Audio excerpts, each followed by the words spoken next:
Good evening and welcome to Weekly Wine News with Matt Denune.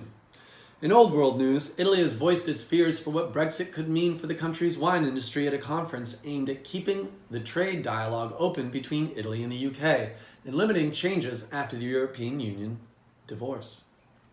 This was revealed recently at the annual Wine and Spirits Trade Fair held in Verona, known as Vinitaly.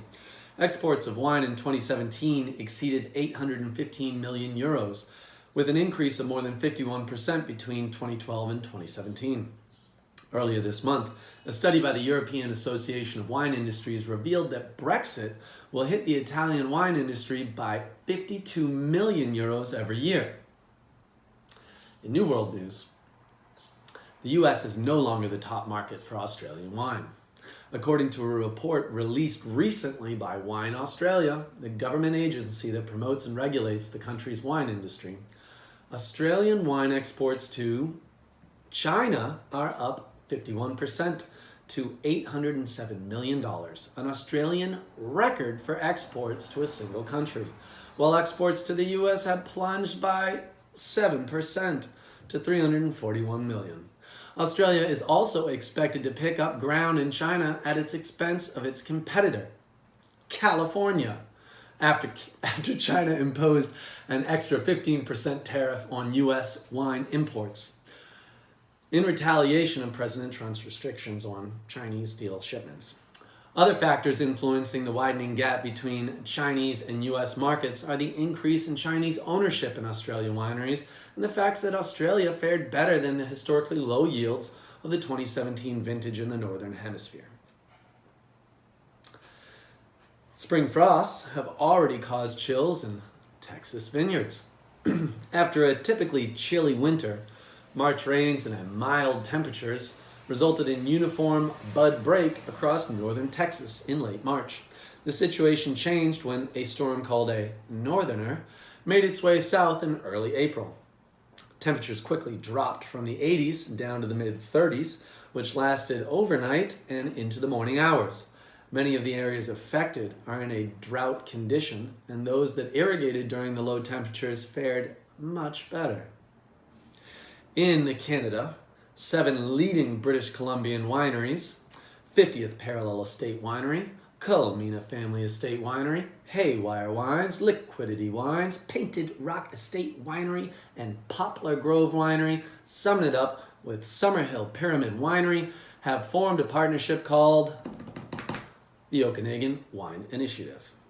Their mandate is to work together to improve all areas of viticulture, winemaking, and winery operations, market development, and sales by sharing resources and expertise, and to go to the market as a group under the banner of the Okanagan Wine Initiative.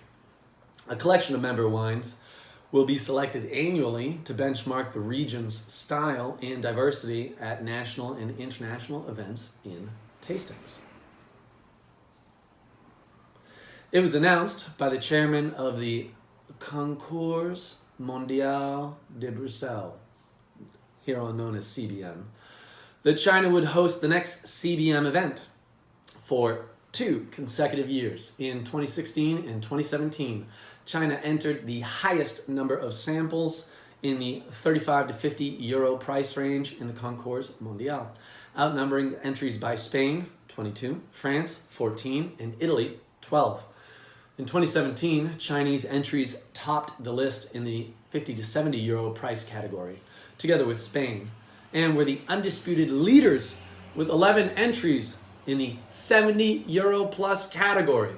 Nearly 1/4 of all samples in the higher price categories entered in the Concours Mondial in 2017 were from China, and nearly 1/3 of them were awarded a medal by the judging panel. The country fared well in all wine categories. In 2017, it ranked 6th for the number of medals, following traditional wine-producing countries like Spain, France, Italy, Portugal, and Chile, and ahead of South Africa and Greece.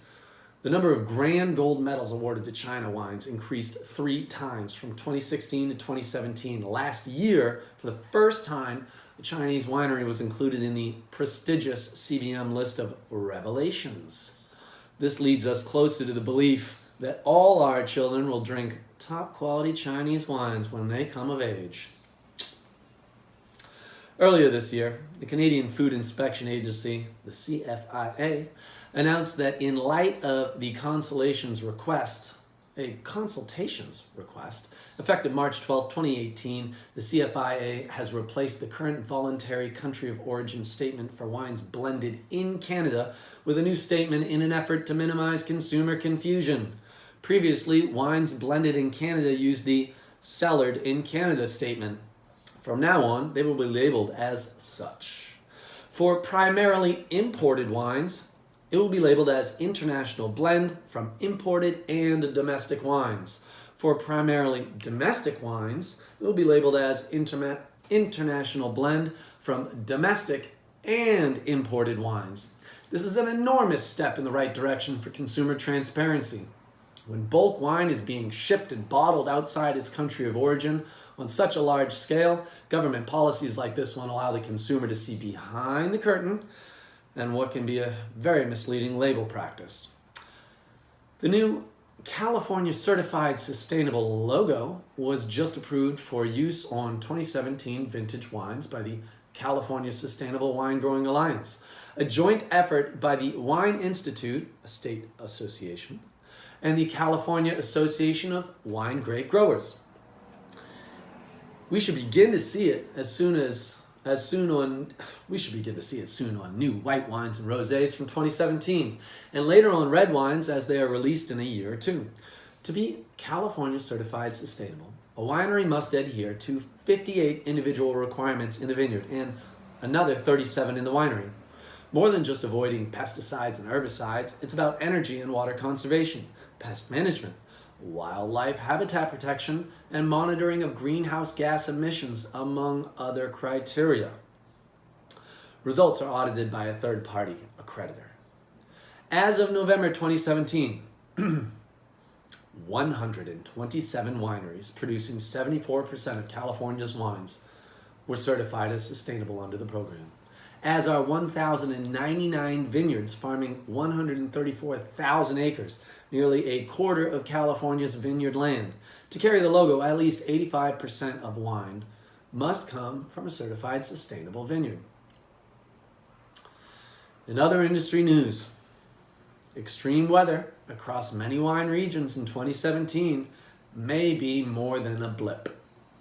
According to fresh data from the European Academy Society's Advisory Council, says that wildfires, droughts, and flooding are becoming more common globally due to man-made climate change.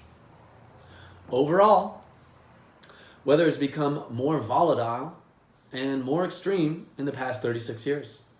Flooding events have quadrupled globally since 1980, while droughts, forest fires, and extreme heat waves have more than doubled in that time, said the Council, which is made up of 27 national science academies in Europe, including the UK's Royal Academy. While the potential risks to life are clearly the most pressing concern, the Council's report also has residents in the world of wine that endured a heady mix of extreme weather events in 2017. We'll keep you posted as more comes. A Kentucky bill allowing limited direct-to-consumer spirits and wine shipments was signed into law this month. The bill permits visitors to the state's distilleries and wineries to purchase bottles and have them shipped home, as well as join subscription clubs. The Kentucky Distillers Association estimates more than 1.2 million visitors made stops at Kentucky distilleries on the Kentucky Bourbon Trail and Kentucky Bourbon Trail Craft Tour last year, with roughly 70% coming from out of state. Under the bill, visitors to Kentucky distilleries are able to purchase 4.5 liters or 6 750 milliliter bottles per person per day for shipment, as well as receive shipments of up to 1 9-liter case of spirits annually as part of a club membership. Wineries, meanwhile, are limited to selling 4 cases of wine per person per day per shipment. For club shipments limited to 12 cases per year. Retailers are also included in the bill and would be exempt from the in-person purchase requirement. permitted to sell and ship 4.5 liters of spirits per person per day and 4 cases of wine per person per day. Kentucky distilleries would still have a limited shipping reach with just 8 reciprocal markets. Arizona, Washington, D.C., Hawaii, Nebraska, Nevada, New Hampshire, North Dakota, and Rhode Island, all allowing interstate spirits shipments. In obituaries, Nino Pirapan died on April 13th at home, surrounded by his family, according to UK importer Liberty Wines. He will be remembered as a standard bearer for wine quality in Italy's Soave region, and in particular for championing recognition of single vineyard cru sites, as well as the aging potential for the area's white wines. Haridimos Hatzidakis, the man who helped put Santorini wines on menus of Greek restaurants around the world, has passed. He was 50 years old, and he was highly regarded for pronouncing wines expressive of Santorini's terroirs through experimentation, organic farming, and minimal intervention in the winery. He was the first on Santorini to use indigenous yeasts, a practice now widely emulated, and was a fierce advocate of the potential of indigenous varieties in Santorini. Hatzidakis produced the island's first single vineyard Asiartico. He is survived by his 3 children. His eldest daughter, Stella, who is currently the director of the Hatzidakis winery, is said to have plans to take over the winery. That's the wine news this week. I hope that you continue to watch our videos. We have seen a little bit of an increase with episode 4 now out. I hope to see a bit more. Please remember to like us so that we can get some feedback from the internet.